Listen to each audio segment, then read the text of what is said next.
Good morning, good afternoon, and good evening to everyone. Welcome to the 30th and the last, but certainly not the least, thematic panel of this wonderful and unique World University Summit. It has been an impressive, informative, and exhilarating 3 days, and in many ways, this panel closes the circle and brings us back to our central business, education. I'm Jaideep Chatterjee, the Executive Dean of the Jindal School of Art and Architecture, and I will be the moderator for this panel entitled Holistic Higher Education, Role of Interdisciplinary Studies in Overcoming Challenges of the 21st Century. The importance of interdisciplinary education is something we are all aware of, something we believe in. Indeed, interdisciplinary education has been gaining currency rapidly. Interdisciplinary studies connect ideas and concepts across many disciplines, encouraging students to have broader perspectives. One of the most successful ways to help students bridge across disciplines is to put them in charge of their own interdisciplinary journey by enabling them with greater flexibility in the choices they make. Additionally, interdisciplinary research brings together different concepts and characterizes them with several features. Students' unique characteristics are addressed, helping them build valuable, transferable skills at the same time. Critical thinking, communication, and analytic abilities grow as one progresses through life. When universities empower and encourage students to design their own interdisciplinary routes, they help students learn in the best way possible. This strategy is certain to create an interest in learning, reignite students' passion for studying, and help students overcome difficulties in learning.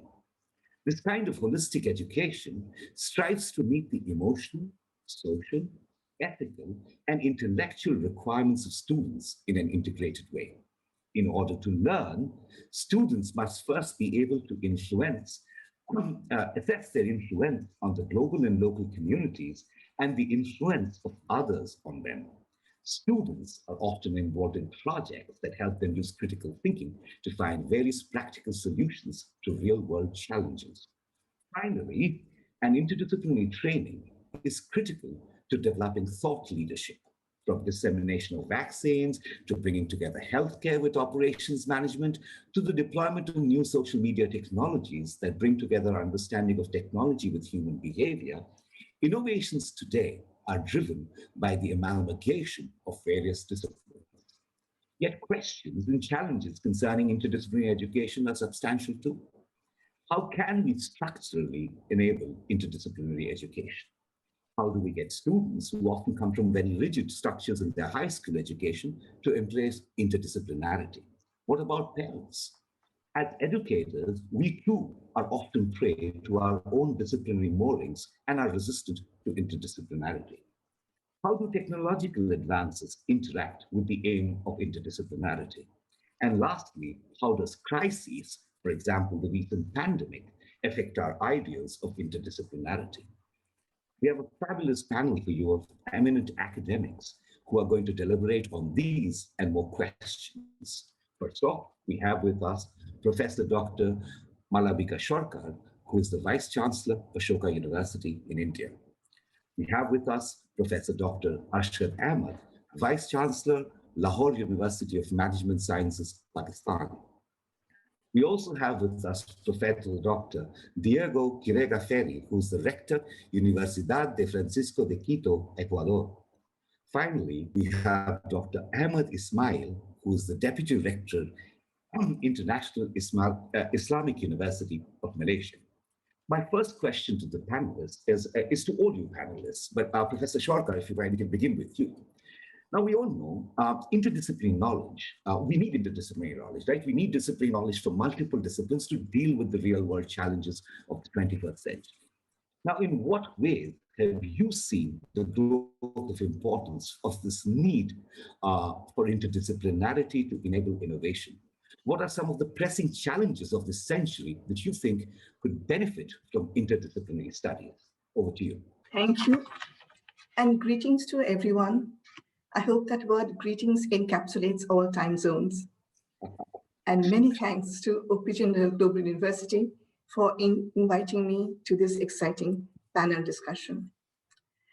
The subject of interdisciplinarity is something with which many of us have been very concerned, very interested to implement for a long time. In India, very recently, the National Education Policy also has a full chapter that tells us that our education should move in that direction. But again, fundamentally, what are the issues that make it so pressing today? And that was your question. What are the issues that make it so pressing today to think in interdisciplinary ways? Of course, one of the major points to keep in mind is the fact that the entire world has been turned upside down by the COVID pandemic. It's made us think of everything in entirely different ways. And while on the one hand, COVID led to isolation, we were all locked up in places and we could not interact with each other. At the same time, COVID also taught us the importance of reaching out, that the only way we will survive is by reaching out. And in this process of reaching out, in problem solving for the pandemic, there are so many areas that came together. There was medicine, there was mathematical modeling, tracking the virus. There was economics, looking at societal impact. There was mental health experts, looking at the impact on groups like health workers and on individuals.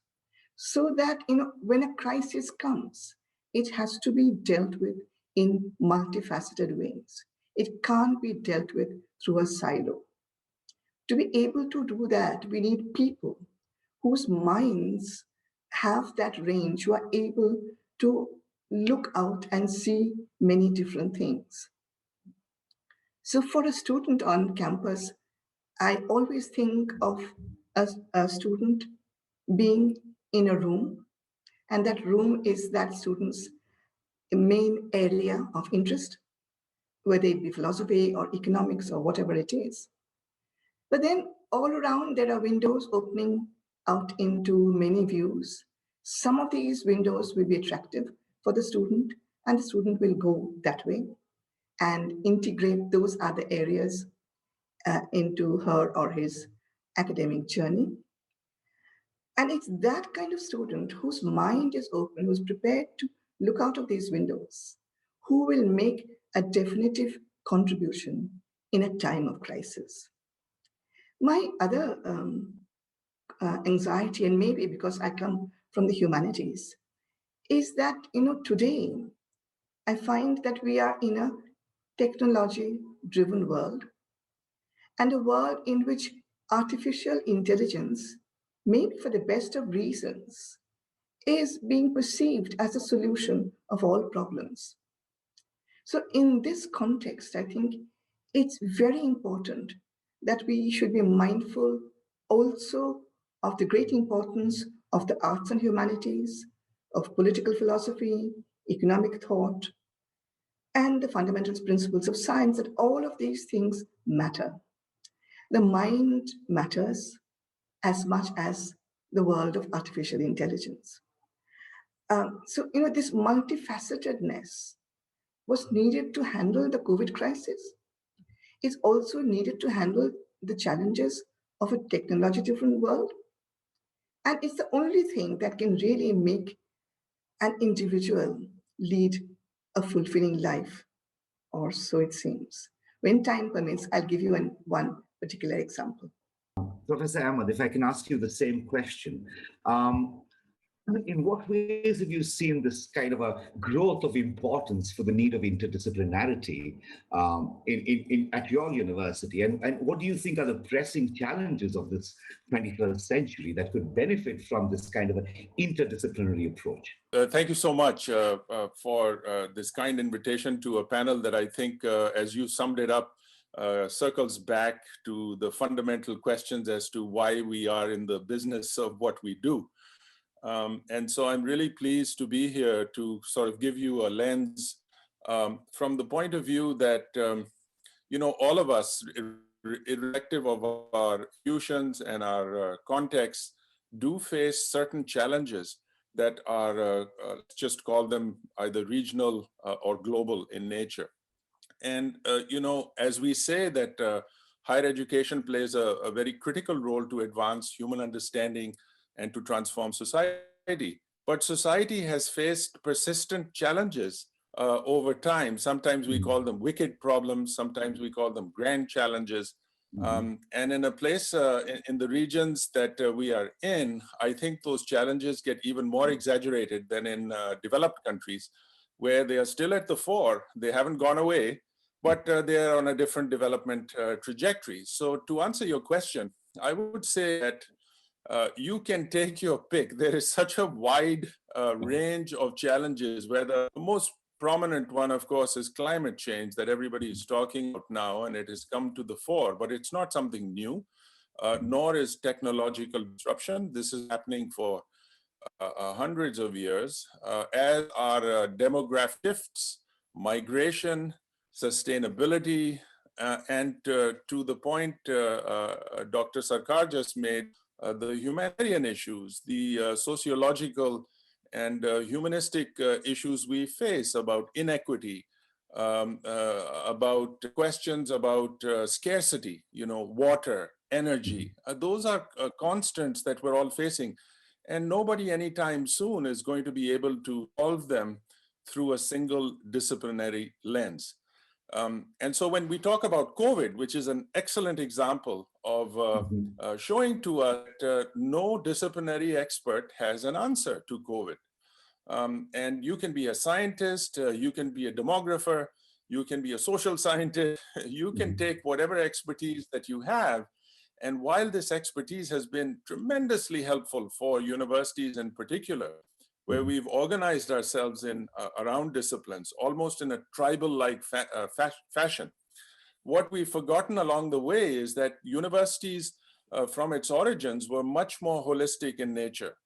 You can go to the Greeks, you can go to South Asia, you can go to any region of the world, and you see the origins of universities were really about addressing these grand issues through a curriculum. And of course, the research that backed up that curriculum to provide students, and they have become numerous now. We have access has permitted hundreds of thousands of students to be able to engage in this process of choosing areas in which they're going to improve their own outlook towards solving these issues. So I think it's an imperative that has always been there, but somehow we have not focused on structures that will allow us to bring people not just around the table, which is a good thing, which is multidisciplinarity. You bring people around from different views and they talk about their view. That's not enough. I think when we start thinking of integration and we start thinking of interdisciplinarity, and then we can go beyond that to involve other stakeholders, we truly get into scenarios where we have seen that most solutions to these kinds of persistent wicked problems come from a meeting of minds that are invested in doing this kind of work and not just talking about it. It has to get to the core of the business of the university. Thank you, Professor Ahmad. I think both of you raised some very interesting things, and we'll come back to some of this in our next questions, especially this question of both there being a kind of a dichotomy, some things coming together and yet some things also being put away, and also this part about this that how we have perhaps become a little too tribal as universities. I love the way you put that, and then the question of multidisciplinarity, interdisciplinarity, and as we were discussing a little earlier, of transdisciplinarity, like going beyond the discipline itself. My next question is for you, Professor Ismail, and then Professor Quiroga, is this, like, what, in your experience, and what have been sort of the key innovations that you have witnessed across universities to promote a holistic interdisciplinary education, right? And what are the challenges that accompany this kind of both the innovation and our ability to pull together holistic interdisciplinary education, curriculum and learning? Professor Ismail. Okay, thank you very much, Professor Chatterjee, the chair for this evening session. My fellow panelists, and of course, ladies and gentlemen who have been watching our panel this evening. Let me take this opportunity to thank the organizer for having me as one of the panelists this afternoon or this evening. So I guess to answer to your question, I would say that I agree with the earlier two panelists that really this pandemic situation really opened up minds of people. I think we have been complacent for so many years. People have been enjoying the routine, okay, and suddenly this pandemic hit us, and suddenly I think now there are so many conversations, reflections, looking back. And as a matter of fact, I think the topic for today's session is very much relevant, looking beyond the pandemic, the post-pandemic. I guess you can see that a lot of people coming together, working together, helping each other, understanding each other during this pandemic. And this is really the success factor or the key ingredient for a successful interdisciplinary type of work together. I can give you what some of the things that happened in my university, the International Islamic University in Malaysia, located in Kuala Lumpur. For example, I mean, I see some of our staff or academics from engineering faculty start to work with the medical doctors from the medical faculty, trying to come up with maybe some tools, methods, technology that can ease the frontliners facing the pandemic. I mean, this is one example of how we work together. I mean, technical and as well from and the human science. One thing that we episode is the mental health issue. One of the things that is the mental health issue, no longer one disciplinary. I think this is it will require cooperation, collaboration, only from the psychology, but also from people tech, as well as people who know medical background, as well as in our university, we also even talking about what will be the spirituality dimension of it, you know. So a lot of things that will promote this. We like to bring a holistic education, holistic higher education back. I think what we have been doing is we are just producing manpower, we are just producing human capital, but can we bring the holistic personality? I mean, people with passions, people with values, people with ethics, people with responsibility to lead the future world after the COVID. Thank you. Thank you. Thank you. Professor Quiroga, can I ask you the same question? What are some of the key innovations that you have witnessed in terms, across universities and perhaps your own university, to promote sort of holistic interdisciplinary education? And what are the challenges that you have faced doing something like this? Thank you, Professor, and thank you for inviting me to this panel. And thank you to the other speakers. I agree with what has been said. We have divided reality into departments. We have divided the reality into different areas. Reality is fluid, reality is changing, reality is emerging. And academics have done a disfavor to that by dividing it into departments. What we try to do here in USFQ in Ecuador, in Universidad de San Francisco, Quito, we have a liberal arts idea, so that to begin with, students are asked to take courses in areas that are very different from the areas they have. And that's part of their basic formation. From the beginning, we have what we call Socratic seminars, where students have to be exploring areas that are very different from their own.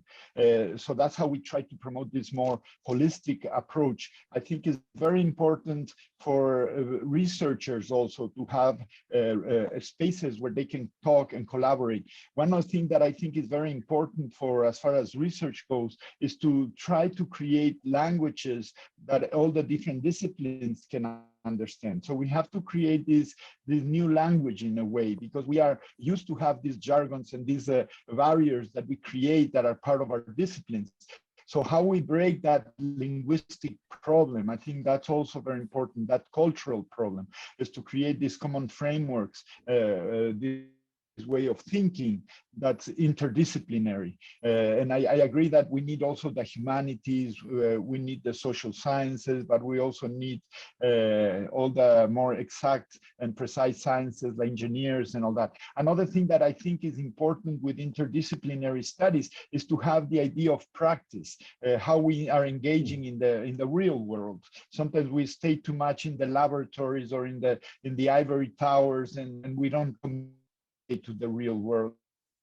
So I don't think interdisciplinary university, but how do we communicate to the outside world, how we engage with the outside world in very meaningful way. And I agree with what has been said, that besides the pandemic, climate change is a new global challenge that we need to, we really need to address. It's going to affect everyone, and we need to start addressing that in a very much in an interdisciplinary way. That's the only way, because if you don't talk about culture, if you don't talk about technologies, if you don't talk about economics, we'll never be able to address this new challenge that will probably be much worse than the pandemic, as for according to many experts. Thank you. Thank you, Professor Quiroga. I think there's some interesting things that have already come out in all of this. I mean, you said something, Professor Quiroga, but I want to use that to actually ask both Professor Sarkar and Professor Ahmad this question. Professor Quiroga talked about the fact that we've divided up reality. And as something we are always saying, the problems of the world don't come with a label written, that I can only be solved by this and this person, and I know one else, right? But however, so interdisciplinarity is this key way to address. And the other thing that Professor Ismail said was something very interesting, is that every crisis is an opportunity in a sense, right? And the pandemic has kind of clearly done that. It's this crisis which has suddenly put us that we have to rethink and we have to reflect back on it. But here's the question I want to ask, right? Now, while interdisciplinarity requires the amalgamation of disciplines, the underlying virtue to effectively adopt it is to have the ability to be flexible, right? Both at an individual level, but also at an institutional level, right? Both of these things are very, very important. Right? So let me first go to the institutional level. And Dr. Sarkar, this question is for you. What can universities, or what do you think universities are doing in terms of policy, governance, training to imbibe the desired culture of interdisciplinarity? Right? So that's my question to you, Professor. I think I'm best able to answer that question by giving you a couple of specific examples. And in fact, a very important point that Professor Ahmad made comes into my answer. I'll just give you 3 examples. One, very briefly, one is one of our undergraduate students who was doing a major in philosophy was very interested in physics theory. Did not do the lab courses, but wanted to do all the theory courses. He did all of the theory courses in physics while majoring in philosophy. He was a top student in the physics theory courses, even better than the physics students themselves. And the university allowed him to take all those courses because he refused to do a lab course. he could not do a minor. But we said that you are most certainly encouraged to do the theory courses, and we will give you credits which will reflect on your transcript. So he did his major in philosophy. He did those courses in physics theory. And today he has got funding and has now moved on to Oxford to do further work, graduate work in the philosophy of physics. Now, if I were in the kind of Indian public university system from which I come, I would not have had the freedom to allow the student to take those courses in physics theory and get those credits. But Ashoka does have a lot of flexibility, and we were able to do that. So I think that has made a significant difference to one individual's life, and I hope he goes on to do really, really well. The other example I'll give you, and it's in terms of, are we always thinking in silos, or can we move across? Professor Ahmad mentioned climate change, and in its own way, perhaps it's a much bigger crisis even than COVID. Hopefully with vaccination, one day COVID will be in control. Climate change is something that really needs to be addressed in multiple ways.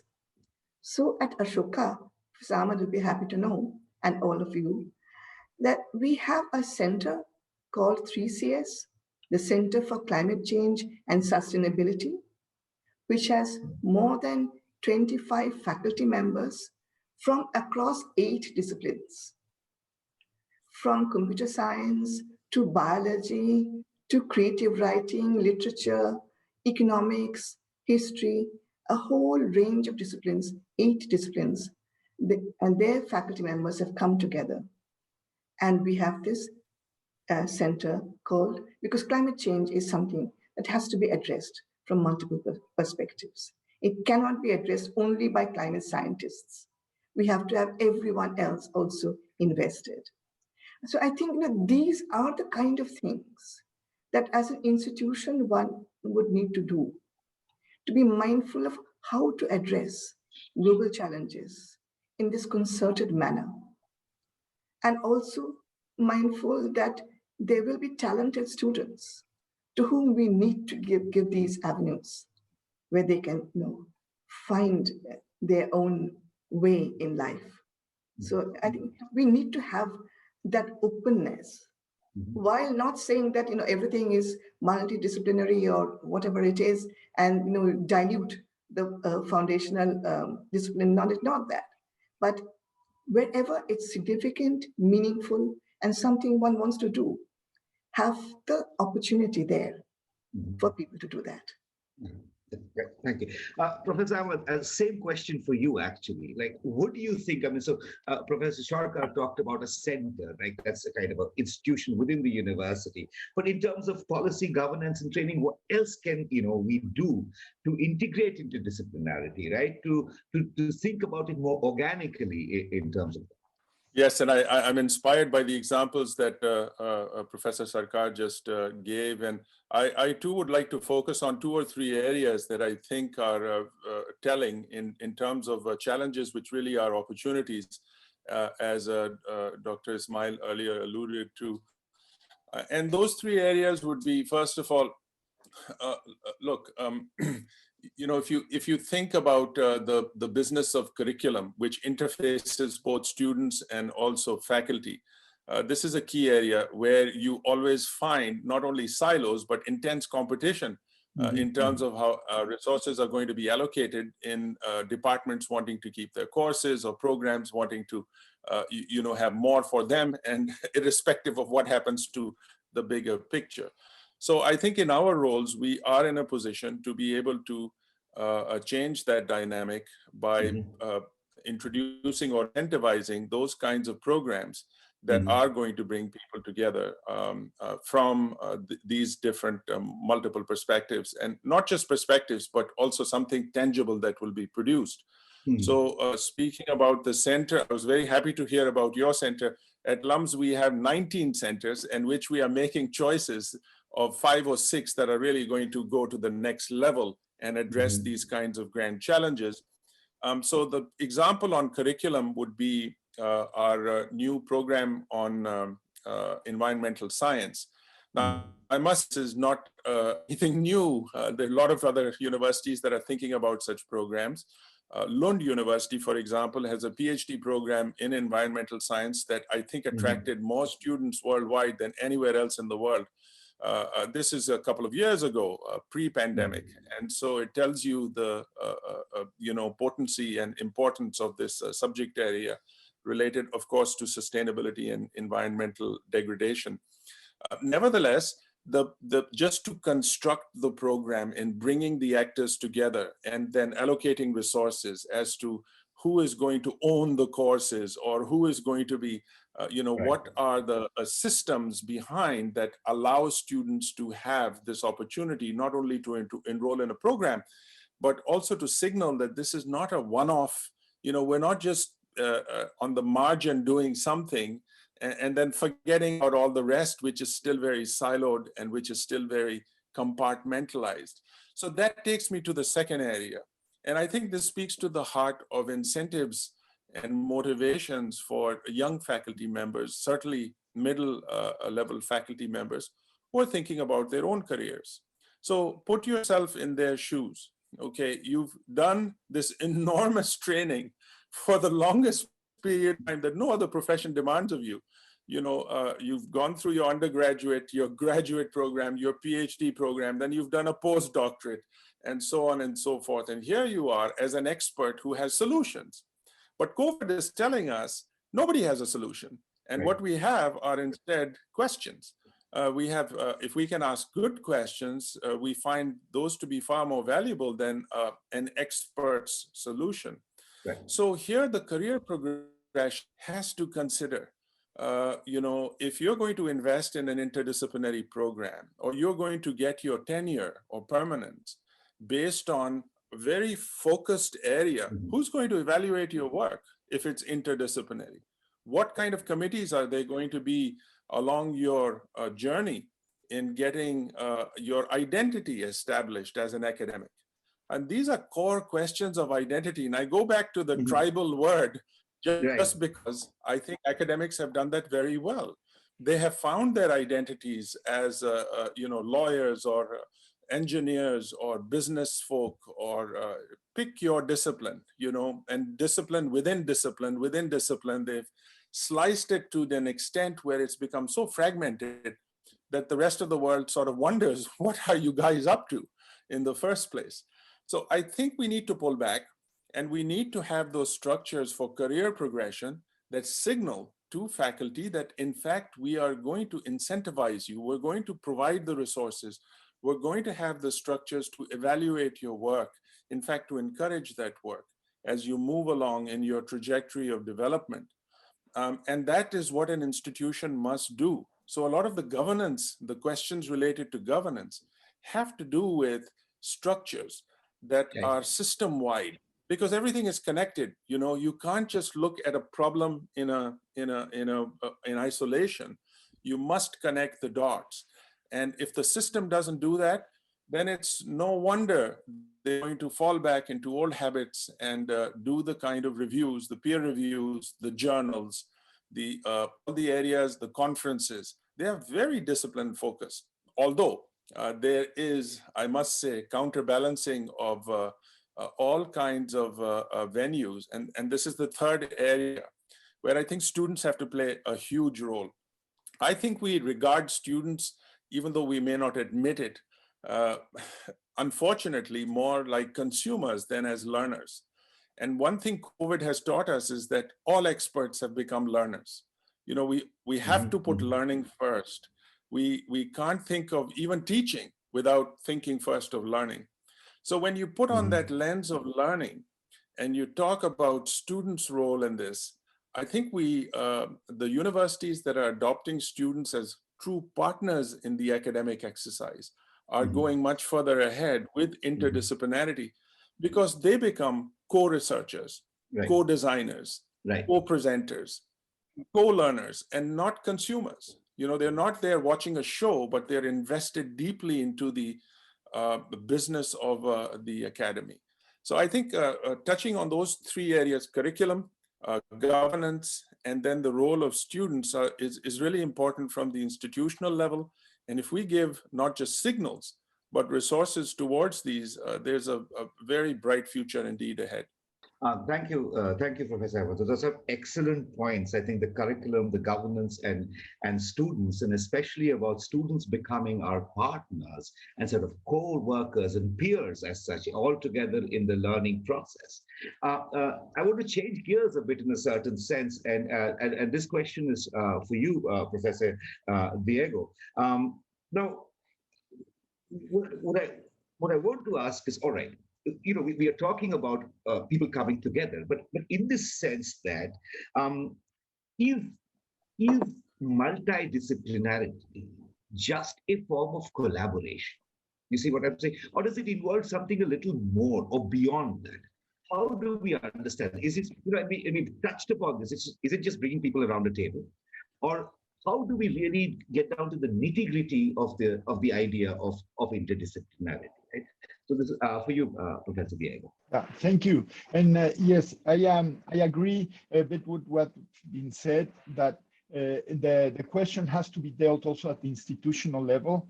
And before I go to your question, just to give you some examples of how we can do this. One is to create, like it's been said before, institutes and centers that don't respond to different departments, that are responding to let's say to the president of different departments, but they are more general and they don't have the agenda of the different departments. The other thing is to create a grants, and we don't have a lot of money because we're a relatively small private university, but we create grants to people who are doing interdisciplinary research. So we have points, they get points. If the more interdisciplinary the research is, we call them collaboration grants or interdisciplinary grants, to start people get to talk there.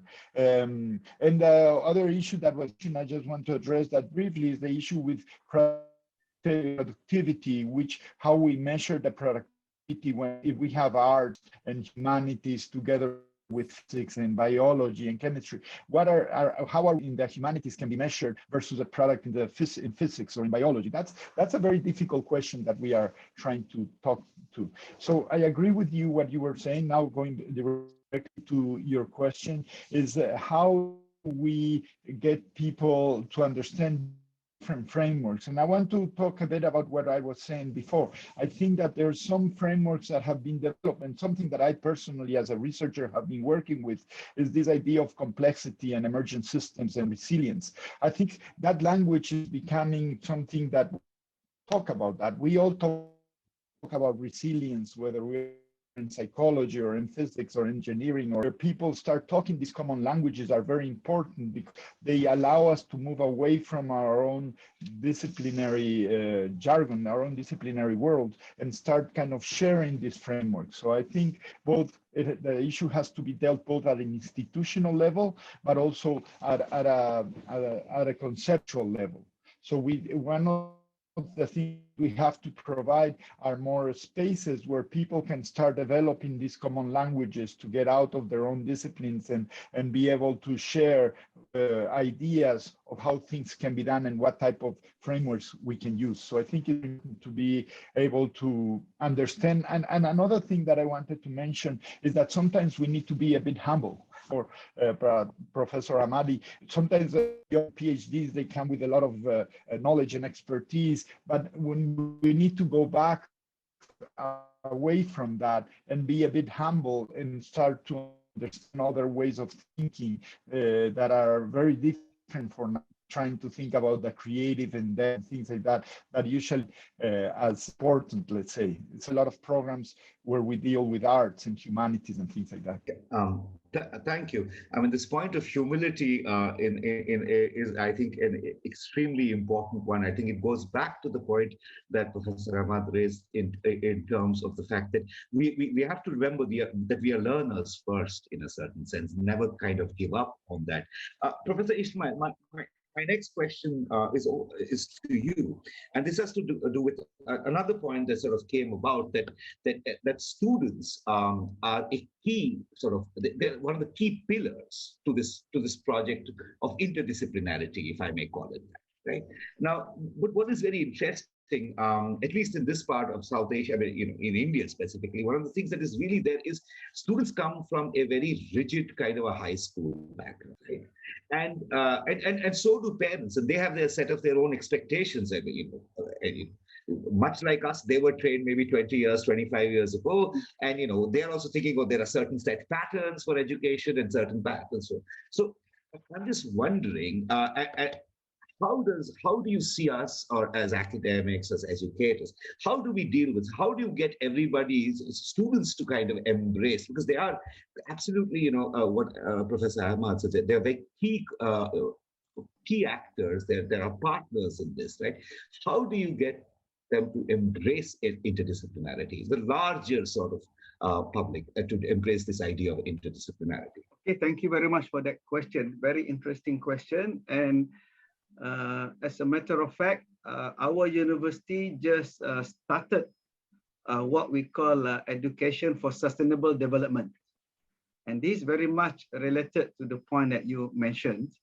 We tested now for about 1 year, one academic year, when it is part of our transformative education framework, where students coming from different backgrounds, then they are put together in the first year course. We call it Introduction to Sustainability, and where they have to work together first to identify real community problem. See, I think this I totally agree that students play a very important role, and we need to transform them to become the agents that will be playing active participation in this interdisciplinary study.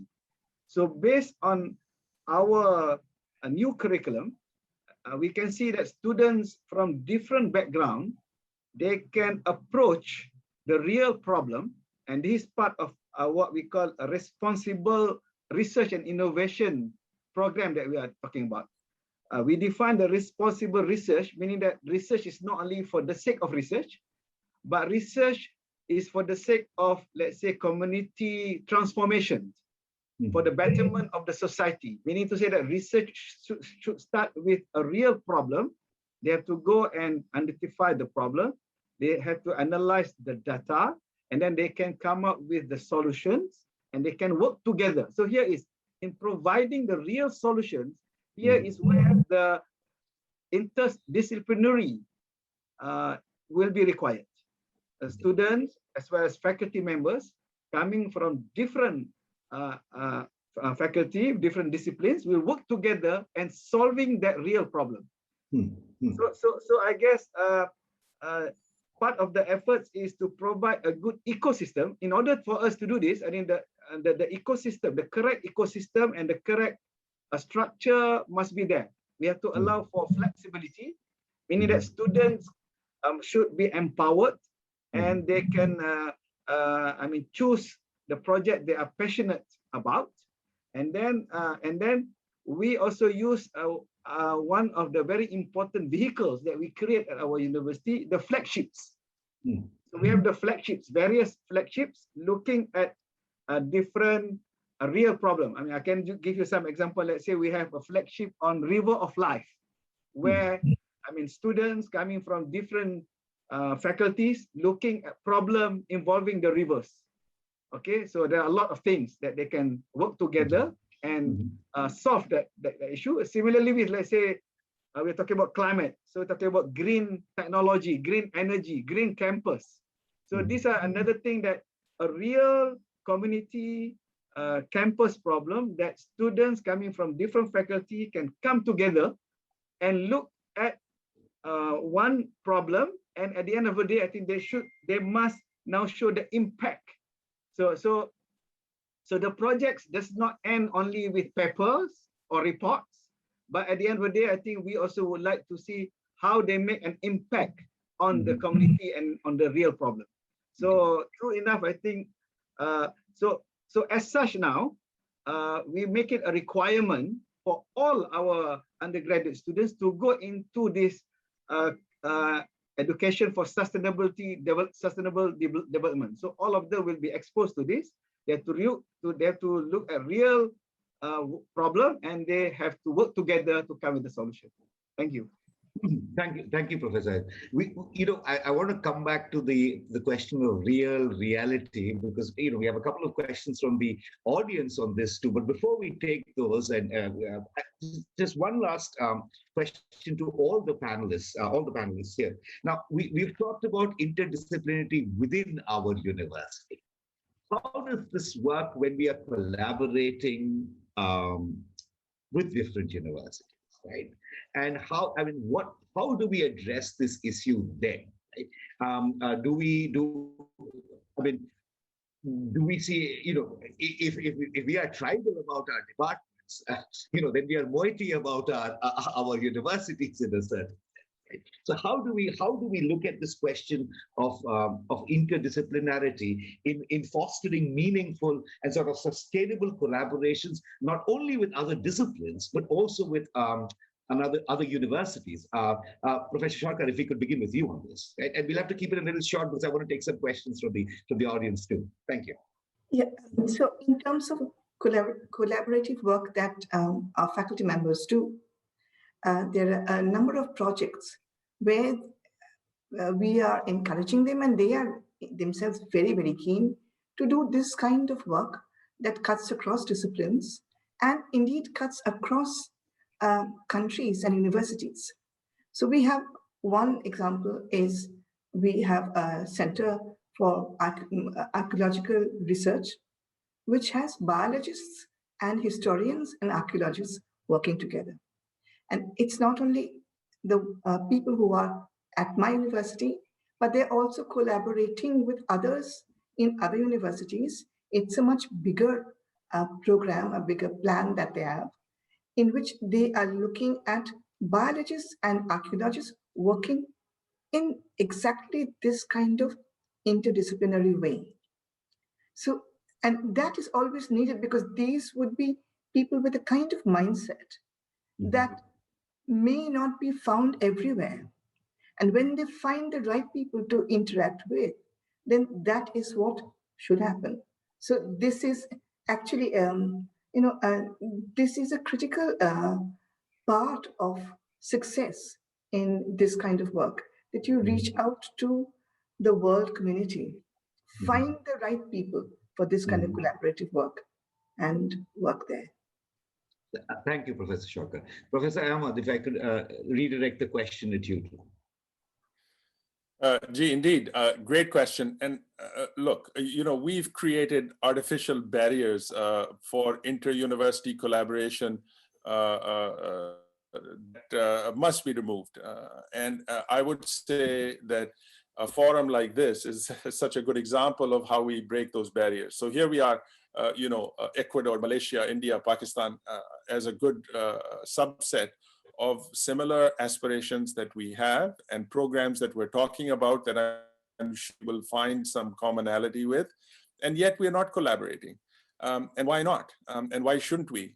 So we are predisposed to some other constraints that have been imposed on us, and we've just taken that for granted. So what I think is needed is leadership. And leadership at all levels. I don't just mean administrators, I mean every single actor who's interested in a topic like this needs to participate, be it students, faculty, staff, or administrators. So I would say that, we need courage. And going back to what Professor Diego said, we need humility for sure. We need to be humble about we don't have answers, but we know that synergies will exist if we bring together people who are intentional in improving the well-being of the communities that we serve, just as Professor Ismail was mentioning earlier on.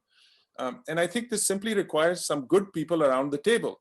I think it was Margaret Mead who said something about small groups and about transformative change.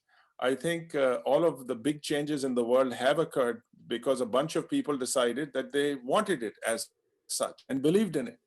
And I think this is a good example of a conference where we have individuals representing bigger systems that can come together with some real tangible projects that not only are inter-institutional, but also inter-sector. So let's not forget the earlier point about working with industry, working with other sectors that are external to the university, but must play a role in this. So if you're going to solve the problem of a specific problem that we all have around our campus or within our campus, you need those external actors. We have a storm drain system, across the country, which was supposed to be there to take care of the monsoon rains. But what has happened is that they've become toxic wells of, nalas, as we call them, that you cannot solve through a scientific lens, a biological lens, engineering lens. You need to have ethicists, you need economists, you need lawyers, you need a whole crew of disciplinary expertise to come together to solve something as simple as that. So I think this is something that we can all learn from, because we are at different stages of development. And when we collaborate, that really comes to the fore, and we have a lot of opportunity here to go forward. Can I, Professor Ismail and Professor Quiroga, just the same question, but a little twist for the, I think an important point was raised here. So, we are at unequal moments as universities, as nations, as societies, right? And when we do the kind of sort of inter-institution, collaborations, how do we ensure that they are meaningful, that they are sustainable, and that they are respectful of both the similarities and differences of the collaborating partners? Professor Ismail and Professor Quiroga. Quickly, please, because I want to take at least one question from the audience. We have about 7 minutes left for the entire panel, but sorry, Professor Ismail first and then Professor Quiroga. Okay, so briefly, I think in order for us to sustain a good institutional collaboration, of course, we need both parties to be committed. Normally, I think based on my experience, you need to have two maybe groups in one is at each university where they're passionate about the projects, and then the thing with that, then they will build the relationship, trust, and then they will form a good structure. For the project to be successful. So that is, I think, the key ingredient. But I would like to share that, for example, in our university, we are be recognized by United Nations University as one of the RCE, the Regional Center for Sustainable ESD, the Education for Sustainable Development. So we also have this network of RCE that we are working together. In terms of many interdisciplinary area. And the last point is recently we got one of the UNESCO chair to be hosted by our university on future studies on sustainability and well-being. So I guess with all this structure and programs, then I think we can sustain this type of interdisciplinary program. Thank you. Thank you, Professor Ismail. Professor Quiroga, over to you. Yeah. Can you hear me now? Yes. In the University of San Francisco, we have stations both in the Amazon, Galapagos, and in the highlands of Ecuador, and we work interdisciplinary with many people from Europe, from the United States. What I think is this is a space that we need is to do more South-South collaborations, whatever that means, but to do more collaborations with countries like the ones represented in this panel, because for us it's relatively easy to collaborate again with the United States, with Europe, but I would love to see more collaborations between countries that have similar levels of development, similarity similar research agendas that are very different from the ones we can establish maybe in a north-south relationship. So I think this type of incentive to have these meetings. Before we needed to travel all the way around the world to have a meeting like this one. I think we have all, for better or for worse, we have all become used to this type of interactions. And we have to use that opportunity and now to make sure that we find faculty, because a lot of this is faculty driven, that are interested in the same types of, let's say, biodiversity. Many of our countries have biodiversity, ethnicity, many of the same issues. So we need to find this common ground, these common problems, and then collaborate more with other countries that we usually, at least in the case of Ecuador, have very little interaction and collaboration.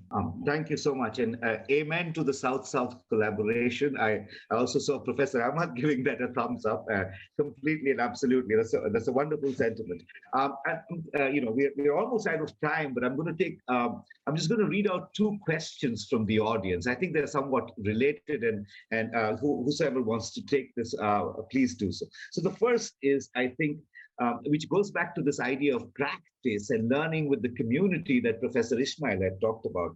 Now, obviously, one of the questions is, how do we do this in a pandemic? And let me tell you, as the Dean of the School of Architecture and Design, where all of our work is really out in the field, this has been a real problem, right? I mean, how do we do it? And more, and we completely subscribe to this idea. Right? I think the university as a whole, Jindal University as a whole, subscribes to the idea that you said. But the pandemic has really put this in a complete spin at one level, right? So how do we do that? So I think that's the first question, and I think related to that is a question, which a lot of people ask is, okay, so depth versus breadth in interdisciplinary education. For many, they say this is a real fear, right? How do we begin to address this, right? So these are the two questions. Anyone from the panel wants to go, please. Maybe Professor Ahmad. I'm just going to call on you. Sorry, but yeah. Sure thing. Fantastic questions. Thank you so much. So I'll take the second one first, which is about depth versus breadth. There's a lot of literature in education that talks about deep learning as opposed to surface learning, and learning for the sake of strategic learning, so learning for the exam or trying to satisfy your professor or what have you. And of course, as educators, we want the former, the approaches towards deep learning. And so I think with respect to interdisciplinarity, you can have that. There's no reason why we have to cover 36 chapters in a particular course. And some of the mandates that come from, let's say, accreditation bodies, constrain us from doing that. And we need to have more discussions with them to liberalize the curriculum that allow for more depth and less breadth in that sense. This is not to say breadth in the sense of disciplinarity is welcome, but losing the forest from the trees is a real problem curriculum design, and we must be wary of that and look at these central questions that our communities are facing. So that to address the first question about dealing with specific issues around the communities we serve, I think we can do that in the pandemic. We have been doing it, all of us in different ways. It's the degrees of freedom that we have in order to do that, right? So if we're planning a structure where we're going to bring centers together, which is something real that we are doing, where architects are involved, by the way, Mr. Chair, I can tell you they've been very productive discussions. We've had students, we've had faculty give input, and a real design has come about as to a space that we need now, which is a very different learning space than the disciplinary spaces that we've created around our residential campus. So this is all kinds of opportunities are there. It's about your mindset. And I think Dr. Sarkar mentioned this word earlier on. It's a mindset that needs to change. It requires a lot of courage. It requires resilience. It requires the language that Dr. Diego was talking about earlier on that we can all relate to. But the road looks really bright to me. And if we have colleagues like yourself around the table, the sky is the limit. That's a wonderful that's a wonderful and on that very optimistic note, I would like to actually thank you all for being a part of this panel. It was a wonderful discussion, and I hope we can continue this and go and take it forward and really put into practice. And it's only if it is being put into practice, right? And the South-South collaboration, I think, is a very important. Idea that one needs to think about, because at some level a lot of the kind of issues that we are facing, and we are in this fantastic moment where we are hugely transformative for our societies, for our education, and I'm reminded that in Chinese that the word for crisis and opportunity is the same. So two sides of the same coin. We should stick to that. And thank you all so much for being a part of this. Right, wonderful to have you all here. Thank you so much.